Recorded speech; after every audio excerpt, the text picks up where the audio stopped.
ওদিকটা আমি সামলে নেব। যাক, তাও ভালো, তোর এবার ব্যবসার দিকে মন এসেছে। বাবা বেঁচে থাকতে তো ব্যবসার ধারে কাছেও ঘেঁষলি না। আমি ছোটবেলা থেকে বাবার সাথে ব্যবসা দেখে এলাম।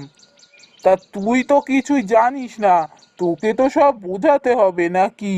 ব্যবসা দেখবি ভালো কথা, তো চ আমার সাথেই তাহলে দোকানে চ। না না, তার দরকার হবে না, ব্যবসা আমি নিজেই বুঝে নেব। আর শোন, তোকে বাড়িও ছেড়ে চলে যেতে হবে। বাড়ি ছেড়ে চলে যেতে হবে? কেন রে, কি হলো? তুই যে কি বলছিস আমি কিচ্ছু বুঝতে পারছি না। দেখ দাদা, আমি কালকেই একটু বাবার আলমারিটা ঘেঁটে দেখছিলাম। আমি একটা কাগজ পেলাম। কাগজটা পেয়ে দেখলাম ওতে লেখা আছে বাবা তার সমস্ত সম্পত্তি আমার নামে করে দিয়ে গেছে। ব্যবসা বাড়ি সবই আমার, তোকে কিছুই দিয়ে যায়